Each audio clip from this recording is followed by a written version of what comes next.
Welcome to another review from theplayersaid.com. I'm Grant. Today I'm taking a look, and let me grab the box front. But I'm taking a look and sharing my thoughts with you on the War of the Worlds, and this version is the England version. If you didn't know anything about this game, this is from Dan Verson Games. It is a sci-fi novel-based game based on the H.G. Wells famous War of the Worlds.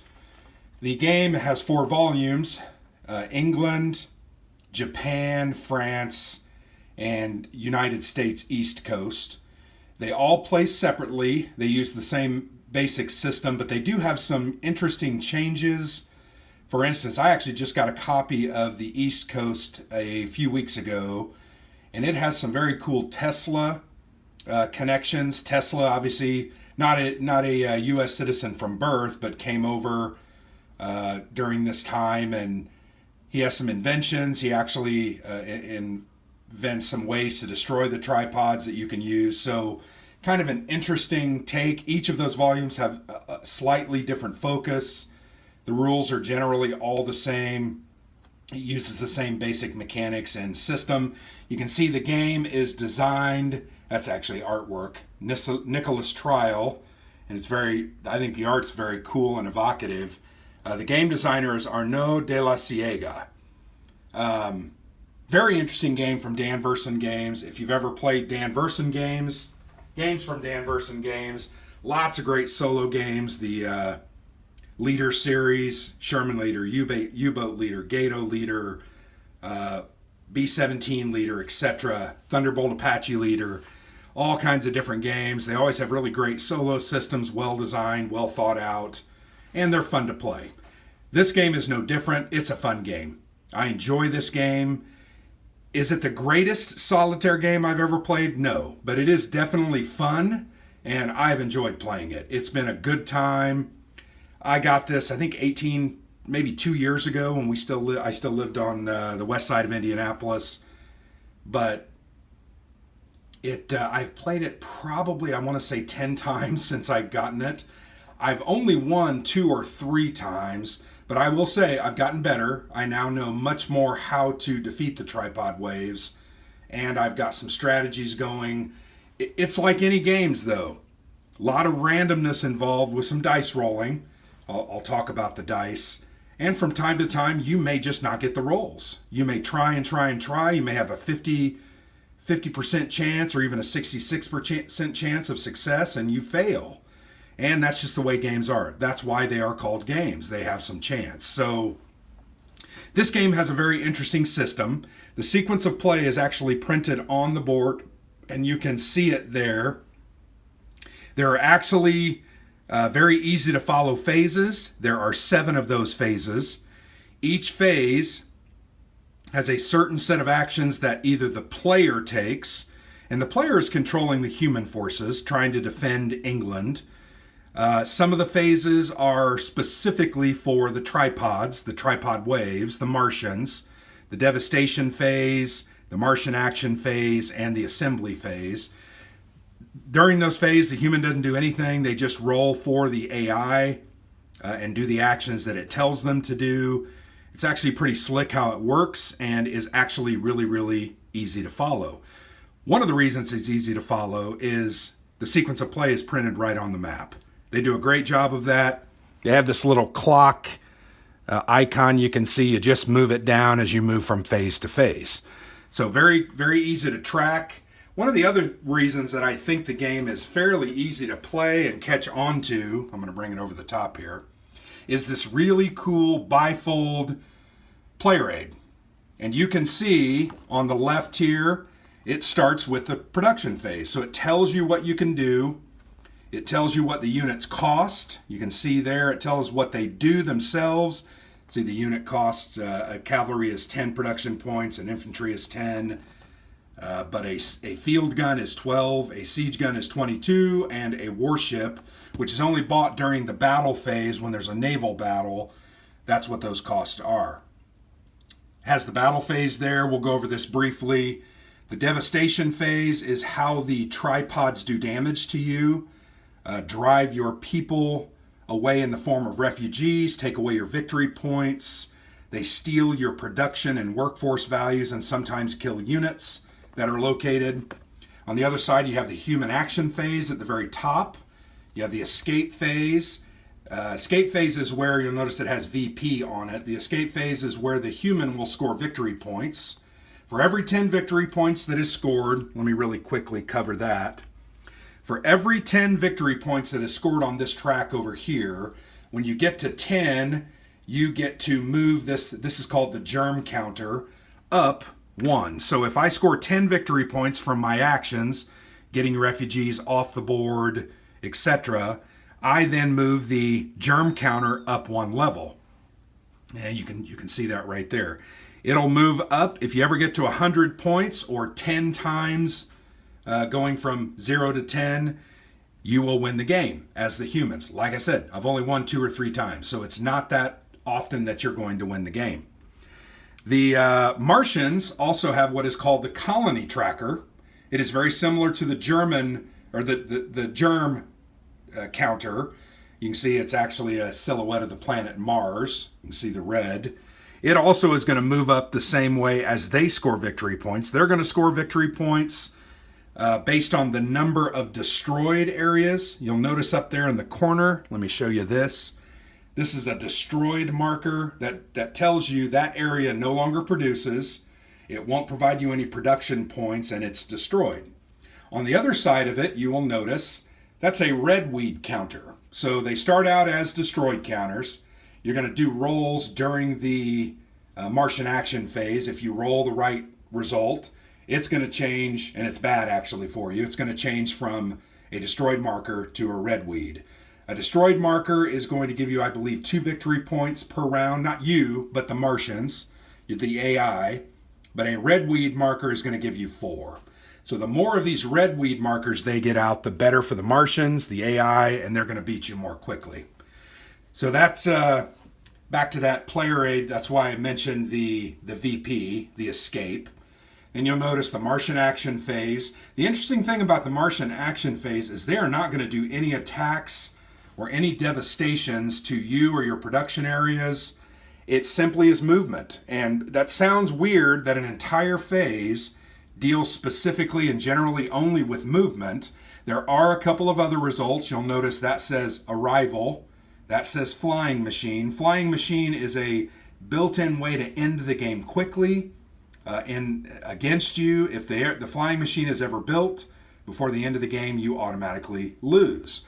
It's a very interesting concept because you'll notice this is the only area in a yellow producing zone, and we'll talk a little bit about that, where a flying machine can be the result, or a destroyed or red weed area. There is one result for a flying machine. There's none in green. So if you have a good producing zone that's still in good shape, they can never do a flying machine. But you'll notice here in the blue area, the blue is only London. London is the only blue production value city on the map.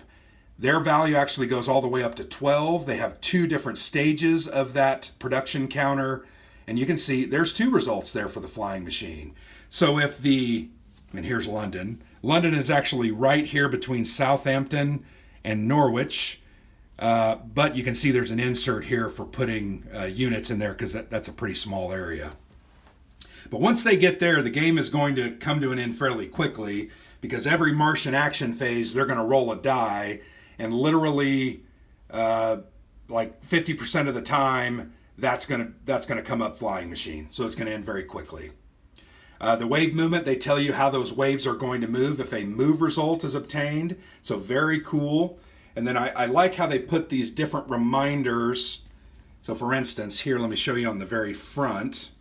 Infantry can build earthworks to protect your field and siege guns on the battlefield. There's a process for that. Cavalry also has this planning action. They can actually buy these very cool randomized battle plans. They cost, I think it's 5. You have to roll for them. You can get 1 free, but then you can buy some extra, and I think they cost 5 production points. But I'm going to tell you, they are the difference. If you can get 2 battle plans, have 2 or 3 field guns, you're going to do okay in a battle. You may not win every time, but you're definitely going to do some damage to those tripods, because I'm telling you, those battle actions are wicked. But I like how they have those, and then on the back they have the cavalry attract action. And that means a cavalry can stop a tripod wave from moving into a zone that you don't want them to move into by making a roll. Now, it can fail, it can succeed. It also can kill the cavalry unit if you roll a certain result. But it's a good sacrifice, because you're going to draw those units into an area where you might have more units to attack.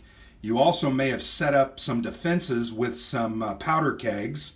So it's a very cool, there are different actions for those units. It's not just line them up and shoot them.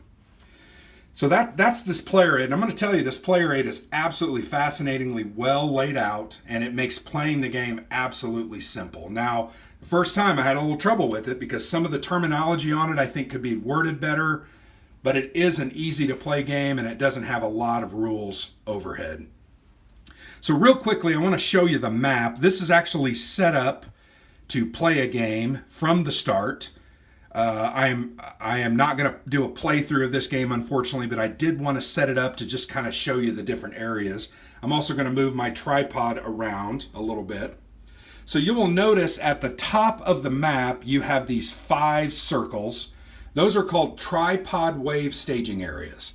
And all those areas is where tripod waves units, the actual individual tripods, are held on the board, and you actually move around the strategic map these counters, these wave counters that will have numbers on them, 1 through 5.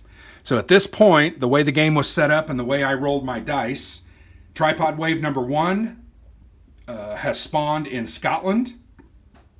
Also in Scotland, which doesn't happen very often.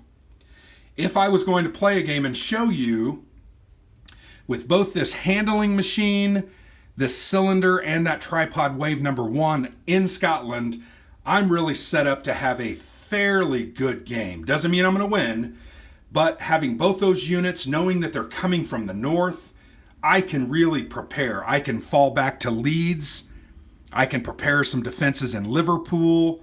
I can even set up kind of a Maginot Line worth of powdered kegs here, and we'll talk a little bit about that, and put some field guns so that as they move down the map, I can attack them. Now, the thing you need to understand, though, is every time you pass a certain threshold on this victory point chart, I think it's 3 and 6 and 9, you're going to add a new wave. So a new wave cylinder is going to come on the board.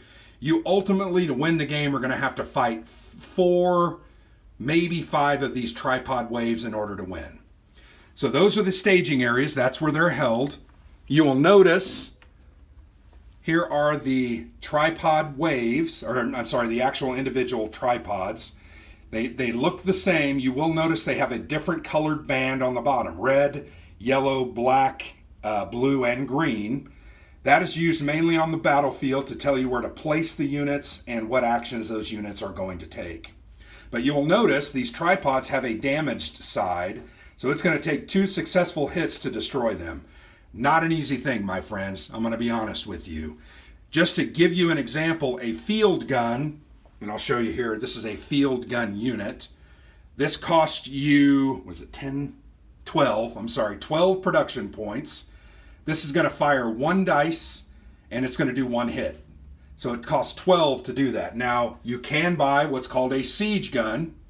This is a siege gun. You'll notice it's a little bigger, has a little bit further range, and you're going to roll 2 dice with it. If you hit 2 times with that, you're going to do 2 hits. So theoretically, you can see if you had a couple of siege guns in an area, you could potentially knock out a couple of tripods as they move down the board. And I'll show you that battle board. But yeah, these tripods take 2 hits, so that's their full health side, and then that's their damage side. On the second hit, they are destroyed. You also remember, look at the player aid during the Martian action phase. There is a repair result. You'll notice there in a blue zone, if they roll a green, it's repair. There it's a yellow and a green zone. What that means is if you have a damaged tripod in that wave, you're then going to flip it back to fully healthy. And I'm going to tell you that's one of the worst things that happens during a game. Arrival also is very bad because you're going to reach into these draw cups.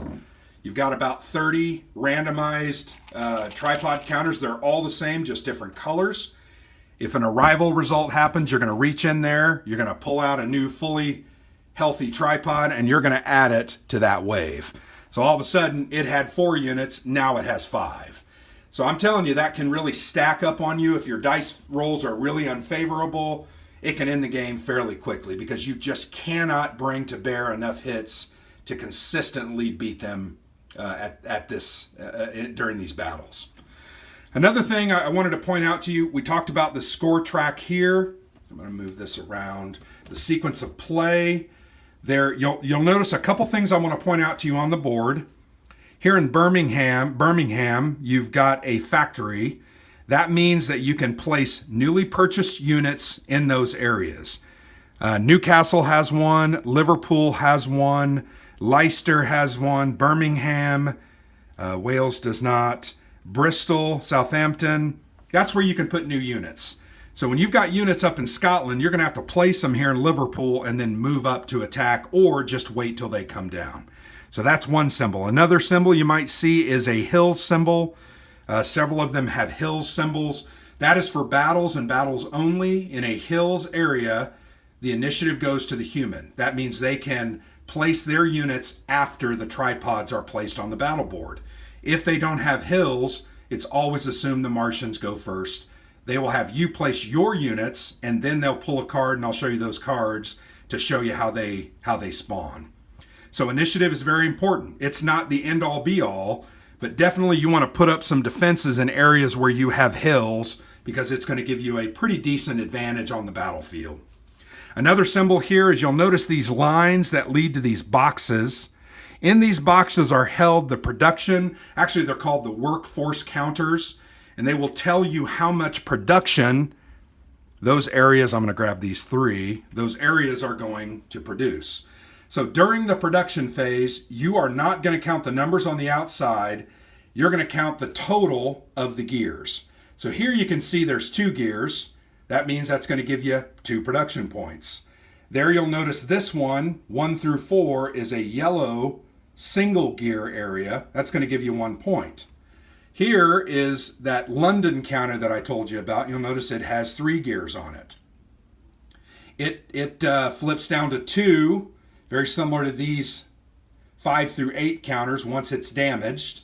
But that's how you're going to determine your production, is to count up all of those values, the number of gears, not the values, but the number of gears on the counters. That's going to tell you I get 18 production points. You're going to move your markers up here, and then you're going to buy units. More often than not, you get enough to buy 1 good unit, and then potentially to buy something else during a battle, like a battle plan. You really never get a whole lot where you're buying 2 units or 3 units around. It does happen, but not often. So that's those are the production boxes. You'll also notice the flying machine in the top. If these 4 pieces, which make up a picture, are ever placed on that Martian action phase into these boxes, the flying machine is completed and you lose the game. The other symbol I want to point out to you is here. These are harbors. Each harbor has a named counter. So Bristol has a harbor. If you ever buy a harbor, what you have to do is you pay 5 production points. I think it's 5, or was it 2? Let me look again. It's 2. And you can draw a random harbor. So you're going to reach in. You can see there's about 8 different counters in there. But let's say I really want one in Bristol. I'm going to reach in. I'm randomly going to draw, pay my 2. And I drew out, hey, lucky me, I drew out Bristol. So I would place Bristol there. That port, you can barely see it in the camera. That port is now active, and I can move refugees from these land areas into that port to try and make an escape. There's a random roll with that. If you are alerted, or if you alert the tripods, they're going to attack you. You can buy battleships to protect you. There are certain cards that are going to help you. But you're going to try to move down a battle board, and I'll show you that here in a minute, to try to escape. Very hard. If you don't make those right rolls to automatically escape, you're going to have to run the gauntlet of 3 to 5 tripods, and you're going to get killed. More often than not, those units get destroyed. So what that is that's a loss of victory point potential for you and the tripods or the Martians are going to gain those victory points. So those are the symbols on the map. There's also the other thing I want to tell you about. This is actually one of my favorite parts of the game because no game is ever the same.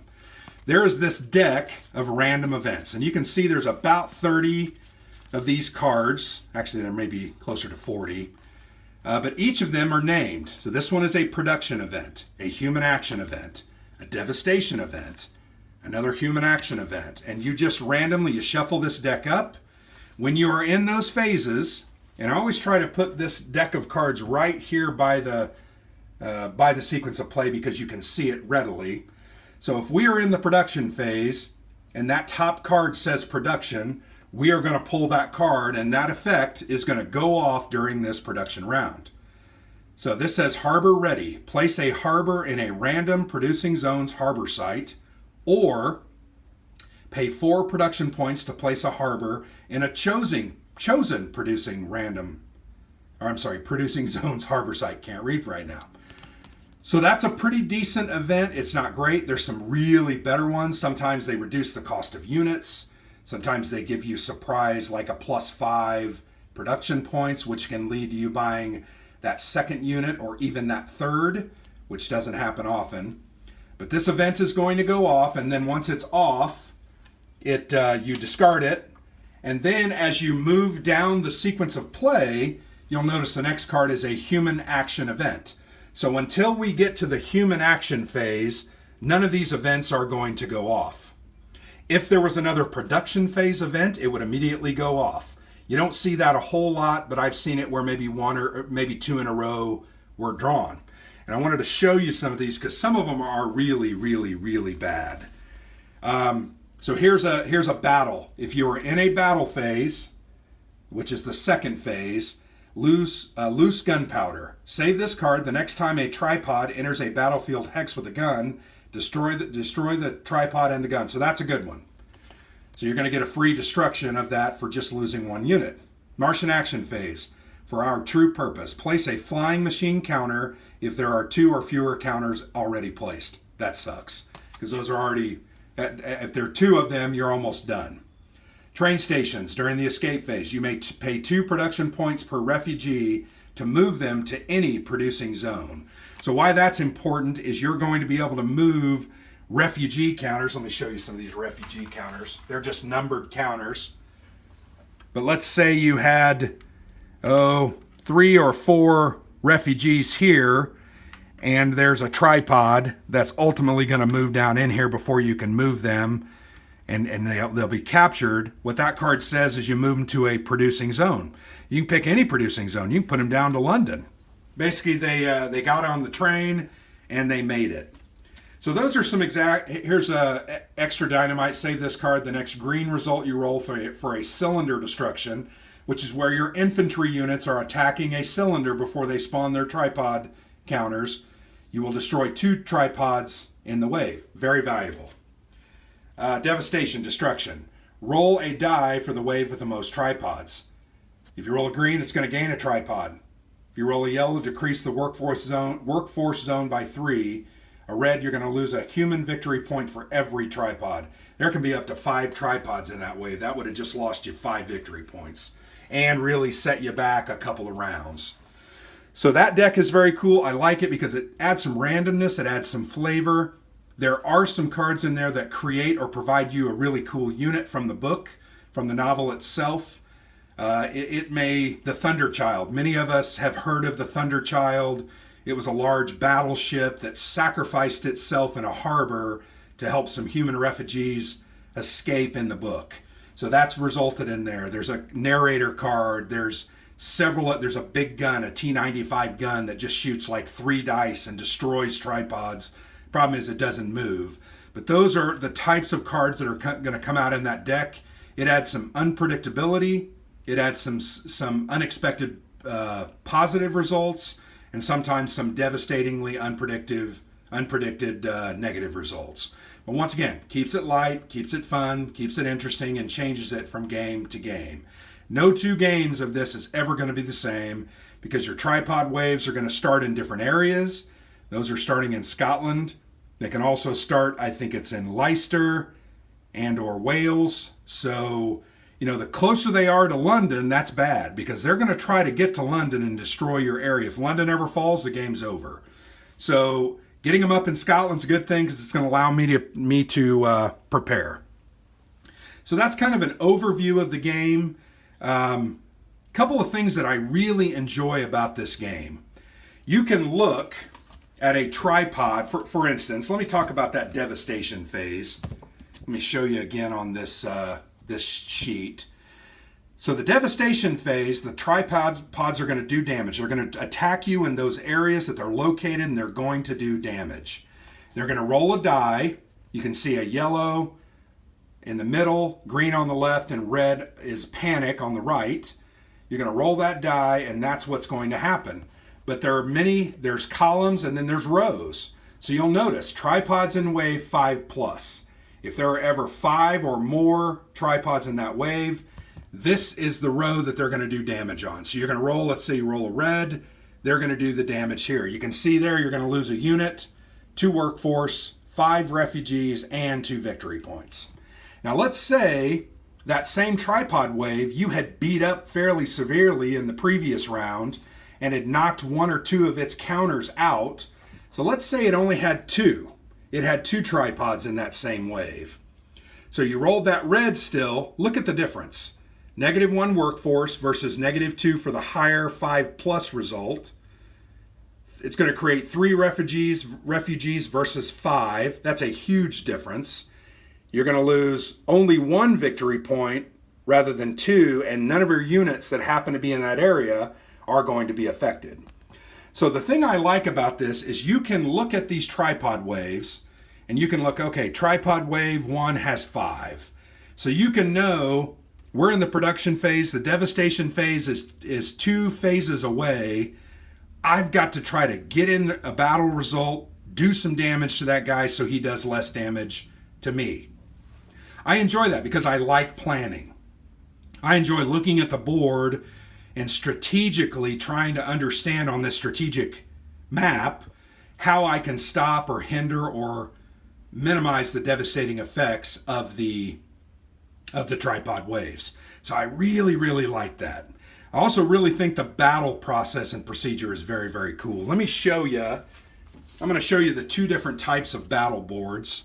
Here is the ocean battle board, and this is only used when you are escaping refugees on a freighter and you alert the tripods in the area. Most of your battles will happen on this map, and it's a hex map, you can see. There are big letters, big capital letters, A, B, C, D, and E printed on there. You can see here on the bottom, that is where field guns and siege guns can be placed. And there's a limit in each area. I have never had more than 1 or 2 in each hex. I think the most I ever had was like 3 one time in one hex. So you can see only 3 guns can fit in this column, 4 in this, 4 in the middle, 3 and 3. So you got to think about where you're going to put your guns, and you got to think about how you're going to do what you're going to do. So let me go ahead and place that down. I'm going to move these over so I can just place that down there. So, and I usually do it this way. I'm just going to grab 3 of these. I'm going to grab 3 of these, and let's assume I have initiative because we're in a hills area. I'm going to go to a land battle card, and I'm going to draw it. And all we're going to look at is the letters and the colors. So, for instance, in this wave, if you can see here, we have 2 blue guys and a yellow guy. So when I pull this card up, I go to the yellow. It tells me that yellow is going to start in letter D. So I'm going to take the yellow counter and I'm going to put it in letter D. That's where it's going to start. Then you go back to the card, and this is one of the things I hate. That's supposed to be blue, folks. That is purple. Just an ink color issue, but it's telling you any blue units are going to start in column A. So I'm going to take both those tripods and I'm going to place those in column A. Now this card is done. That's the only purpose you drew that first card with. So let's go ahead and put that there. So when I have initiative, the tripods are going to allow me to set up after they've set up. So you can see, I can see where they're going to be. I'm going to want to make sure and really populate these two, because if they happen to just move straight down, they're going to miss me. And I can shoot them. They're going to shoot me too, but they're at least not going to run into me. Also, you got to remember, guns only have a 3 hex range. So if I have a gun here, it can shoot there, but the chances of hitting are 1 in 6. So let me put a couple of units out on the board. I'm going to put, and I'm not going to do infantry, I'm going to put 3 field guns out. So I'm going to put a field gun here. I'm going to put a field gun there. The reason for that is these guys have 2 units. I may end up having to use those a little bit more. There's only 1 over there. So that's where I'm going to place. If we had infantry, I said I wasn't going to do this, but I would put an infantry unit out, and I'm also going to put a cavalry unit out. So I would put those on the back. I have to put it in a space, and then you're going to roll a die, and it's going to tell you how many field works that you can actually build. So we're going to go back to this handy dandy help sheet, player aid, infantry earthworks action. I'm going to roll a die, and I didn't show you guys the dice. They're these very chunky, very heavy, and I really like them. Dice with just these colored, and they're not stickers, they're actually printed on the die itself. You can see there's a green, there's a red, and there's a yellow. There are 3 green sides, 1, 2, 3. There are 2 yellow sides, and there's only 1 red. So if you have to roll a red, you know that there's only a 1 in 6 chance. Green, there's 3 in 6. Yellow, there's 2 in 6. So those are kind of your odds. So once again, let's go back to this infantry earthworks action. I have an infantry unit there. It's in the same hex as a field gun. We're going to roll a die, and it's going to tell us what we're going to do. All right, you can see my result. I rolled a yellow. In this instance, a yellow is good. Gun gains 2 earthworks. So I'm going to go into the counter mix, and we're going to get a 2 earthworks counter. And this is going to absorb a number of hits. I'm sorry, not absorb hits. It's whether or not the tripods can see you. So I'm going to put that on that gun, and those earthworks are protecting only that gun. It's not protecting everything in the hex. So there, I rolled that result. They built those earthworks. So now what happens is they're going to go first because I've set up. I have initiative. They've set up, I've done my, and actually I was going to go ahead and do my battle plans because I have a cavalry. So we're going to do the cavalry planning action. You can see there on the, I'm going to roll a die again. Oh, I rolled a red. That's not good. So you can see red says no effect. I'm going to actually fudge that, and I'm going to say that I rolled a green. Green's the most common result. Let's see if I roll it again. Nope, I rolled a yellow. But I rolled a green. So I'm going to reach into, here I've got my counters. Now I'm having trouble finding, okay. So I've got my counters here. I'm going to grab a battle plan. So you're supposed to pull these out random. I would have put them in a cup, but I didn't in preparation for this. So what an explosive shell says is the round that you use this ammunition, your gun, let me just double check to make sure I didn't mess this up. After a gun or warship attack damages a tripod, you can destroy the tripod. So it, in essence, is going to do 2 hits. So you're going to put that there. You're going to hold on to that and decide when you want to use it. So back to the battle, just to show you how this works. So we're going to pull another card. We're going to pull one more of these land battle cards. We're going to flip it over. And we're going to find the unit color. And then we're going to do these different actions, and I'll show you how these work. So the first one that comes up is yellow. What a yellow is going to do is they are going to roll to detect. So they have a range of 3 to detect. Until they detect a gun, they cannot hit it. So they're going to roll here. They're looking for a red result. He rolls a green. He doesn't detect the gun. So that's a good thing. The second part of that action, you'll notice a plus and then a movement. He's going to move down and to the right. So he moved forward and to the right. Sometimes, you'll notice on this card, they just move down, down, and down. Focused fire is where they will fire at everything that is detected within range. So that is the yellow tripod. That was actually a very good result. So let's go to the blue tripod. So we go down here to the blue. They are just going to move down twice. So they aren't going to fire, which is actually really good for me. They're going to move down twice. Now, why I say that's very good for me, and then that card is done, is they are now within yellow range. So I'm going to roll dice here, and I can hit those guys on only a yellow result, so 2 out of 6. If they were up one more away, I'd only roll a die and hope for a red result. The same here. I can roll here and hope to roll a yellow. The other way that this counter works is I don't have to use this one until I actually hit a unit. There's some explanation in the rule that explain that a little more closely. So let's go ahead and do a fire attack. Every time a gun that is has an earthwork fires, it will reduce a level of those earthworks. So I'm going to go ahead and fire this gun. I'm going to move it down to 1 earthwork left. I'm going to target this hex, either one of those guys. I'm going to roll a die. I rolled a green, therefore I missed. A green has to be adjacent. So now let's go to the next one. He has no field work. He's going to roll. He rolls a green, so he didn't hit. So you can see it's pretty dang hard to hit. Going to be honest. Now we got this guy. We're looking for a yellow. Hey, we got a yellow result.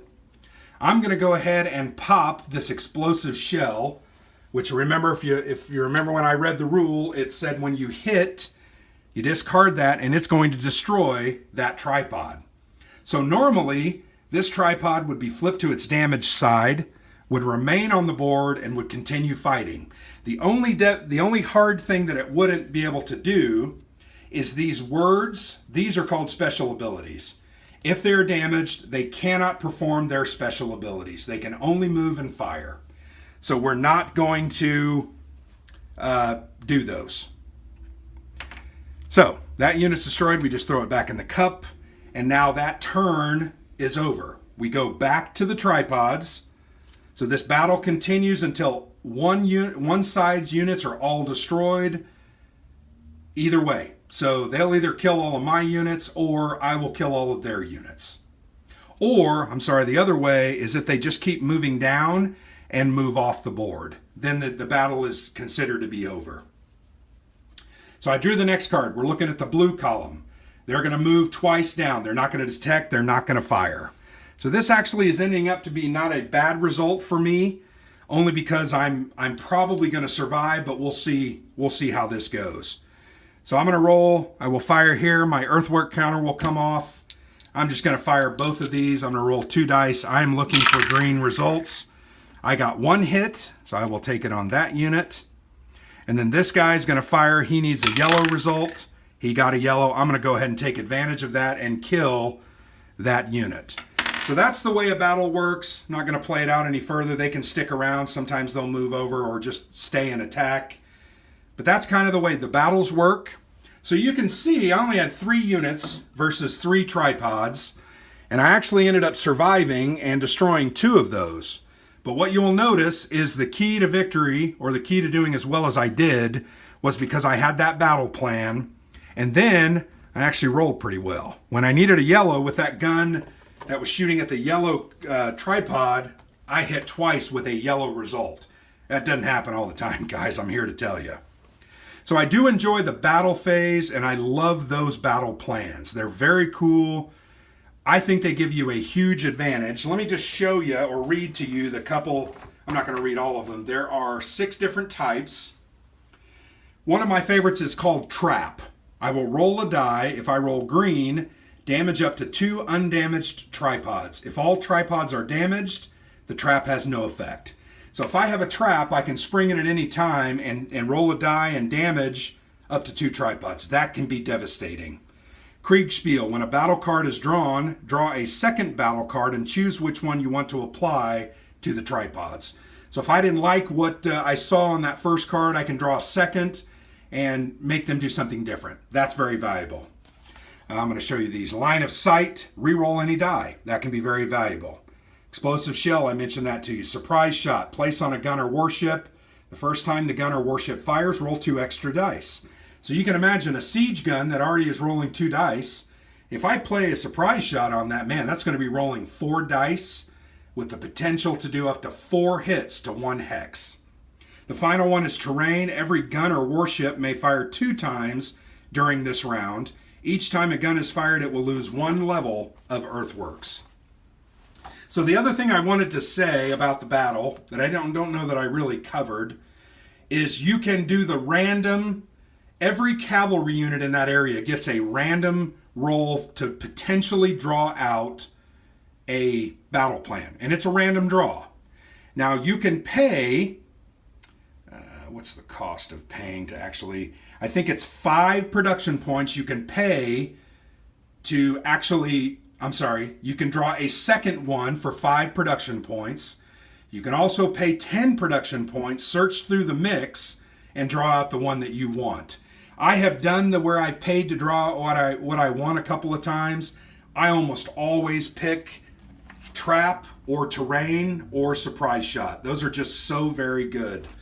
But I really enjoy that aspect because once again, it gives me some tactical choices, forces me to make some decisions, to spend my resources rather than just buying all units. I might save 5 or 10 resources because, man, if you can eliminate a tripod wave, it is so valuable because you've just gained yourself 2 to 3 extra turns to continue producing, building units, and doing what you need to do. I already mentioned the cavalry attract function. The one that I didn't go into great detail with was the powder keg.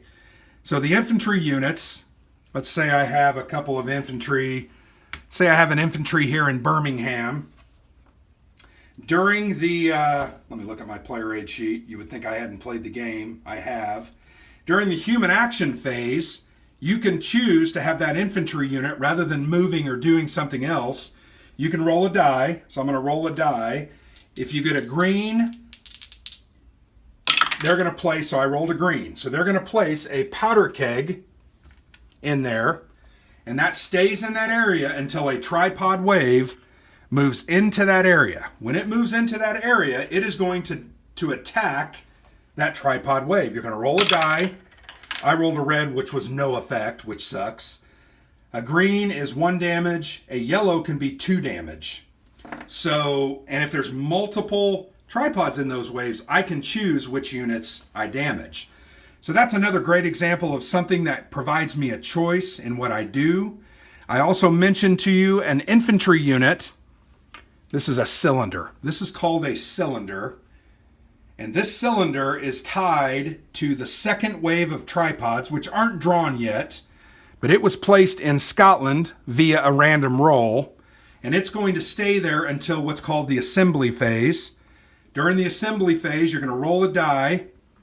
You're going to compare the result to that of the handling machine in the zone. Tell me what color that is. It's green. It looks blue, but the ring around it is green. So if I rolled a green, matching that handling machine, this second wave is going to replace that and spawn in that area. But you can send an infantry unit up there. You can place them, say, in Newcastle, move them in, and then the next round they can do an attack. They can attempt to attack that cylinder in the ground in an attempt to remove future tripod waves. Once again, you're going to roll a die. Various results are going to kill. 1 tripod might be destroyed. No effect on a yellow. A red result is going to destroy the infantry that was trying to do it.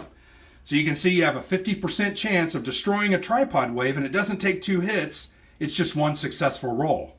So that's a very cool element. Once again, it's another tactical choice that I get to decide how I want to conduct my combat and my battle. So ultimately what you're doing is you're trying to survive wave after wave after wave after wave, following this sequence of play, producing and placing units, battling units when you have combat units that start their location with a tripod. Only field guns and siege guns can damage a tripod that is already spawned. Infantry can damage them when they're in the cylinder form. A cavalry can also attract. If, for instance, this roll for this was going to take them into Southampton, that unit there can try to attract the tripod over with a wave. You can pull them into traps, which is very cool, a very cool concept. But that's battle phase if you're in that same unit. Devastation phase, they're going to roll based on the number of tripods in the wave, and they're going to do certain amounts of damage. That will continue to lower your production value. Once your production values are lowered below the 5, they're going to flip and turn into only 1 producing value zones. That's going to reduce your production points gained at the end of the game, and you're not going to have as much to buy. So, human action phase, you can move units around. You can also attack those cylinders and place the powder kegs for future tripod waves. The escape phase, you're going to move your refugees into ports and then try to escape them. You're going to make a roll. If you make the roll, they get away without alerting the tripods. If you miss it, they're going to be attacked, and you have to go through the gauntlet of this battle board, which operates very, very similarly to the other battle board, with the exception of the human units are going to be put on top with their freighters. You can buy warships and put them on there to protect them. It's expensive, but if you're close to winning the game, you might want to do it. And then you can see the tripods are going to be placed out in the water as they attack you, and you're going to move down. Once you get away, you get a certain amount of victory points. You also get a victory point for every producing zone. So you're going to count up 2, 4, 6, 8. There are 10 producing zones at this stage of the game. That's going to gain me 10 victory points and help me move towards winning the game. The Martian action phase, that's where I talked about they're going to move, they're going to repair, they're going to have a new unit arrive, or they're going to do the flying machine. During the assembly phase, I talked about how you're going to roll, match the handling machine's color. If it matches, you're going to spawn the next wave onto the board where that cylinder was located. You're also going to do a roll for each area that is destroyed. So this is a destroyed counter, remember. You're going to roll at the end of the assembly phase. Let me go ahead and just make sure I don't want to tell you something wrong. Blah, blah, blah. Well, you're going to roll, and it's going to tell you if they turn to a red weed zone or they don't. If they don't, the Martian's going to get 2 victory points. If they change to a red weed zone, they're going to get 4. And these are going to spread like wildfire as the tripods destroy your different production centers. And they're going to be getting 2, 4 victory points at first, but ultimately at the end, with 3 or 4 destroyed areas and 1 or 2 red weed areas, they can be getting 10, 12, 14 victory points, and you can see you're not going to last long with that.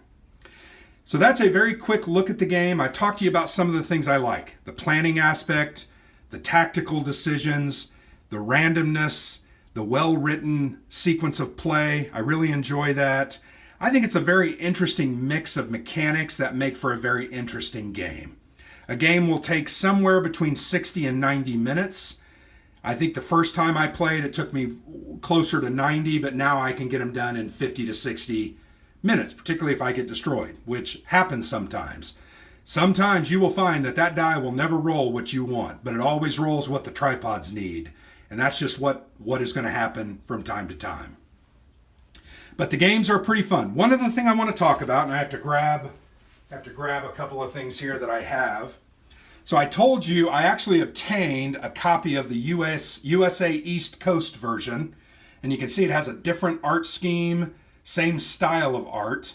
And the game generally is exactly the same. This represents the East Coast, but you're going to have some different elements. You'll notice here, and the cards are going to be different. They're going to reference things like Mark Twain, etc. And you're also going to have those Tesla, what are they called? Tesla tripod sheets, where you can actually take the attack to the Martian by developing those. But what I wanted to show you was this very cool way that you can join these games together. So this is the War of the Worlds League of Terran Nations card. So me and a friend, or me alone, controlling 2, 3, or even up to 4 different games at one time. Man, I think that would be amazing, but it would just take forever. I'd like to try this with Alexander now that I have both of them. We can work on this. But what's going to happen is at a certain point in the phase, because we're playing this global game, you're going to do some dice rolling, and your different abilities are going to increase. So you can see here, construction workers, they have a crisis level, +2 cost to build harbors. It's just harder for them to do stuff. Remember, a harbor costs 2. In this case, it's going to cost 4. As you ramp up, building 6, I can't remember what that meant. And then you can see breakthrough, freely build 1 random harbor each turn. So you can look down that list. There's some very interesting abilities. Eureka, +6 human victory points per turn. So I'm telling you, if you break through on this scientist phase, you're going to be gaining a lot more victory points than you normally would, and you may actually end up winning the game. But you got to invest in that. You can see the assembly line workers. The ability there is 3 shifts a day, gain +5 production points per turn. And that means +5 production points for both or all 4 of the games that are going on for the human player. So there's a lot of really cool things there. I'm going to try this. I have not tried it yet, but I do want to set up both games and I want to try that. And I may end up doing another review showing you how that's done. But there, guys, is a look at the War of the Worlds England edition. Many of you were probably laughing when I pronounced the names of the different regions, but I think I did get Leicester right? Did I say that one right? Birmingham, you don't say Birmingham. Norwich, I think that's right, but who knows? Southampton, Alexander, that's where he's from. London, Bristol, Wales. I have relatives from Wales and Ireland, which is not on the map.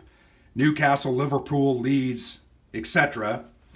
But you might have had a good laugh as I was pronouncing those, but I think you can see this is a very cool game. It's a hard-mounted board, great art, nice production value, very fun and interesting and entertaining game. That can go very badly for you, but that's okay. I've also written, if you didn't know, a series of 5 action points on the blog where you can go back and read through each of these different phases, what happens, how you do things in them, and then I've provided some examples of movement and combat and escape attempts, etc., so that you can understand how the game plays. So give those a look if you want to learn more about the game. But I've had a good time bringing this to you. I hope you enjoyed the video. I know it was long. Let me know your comments in the comment section. And let me know if you've played the games and what your thoughts are. But I've appreciated talking to you. I've been Grant for the Player's Aid.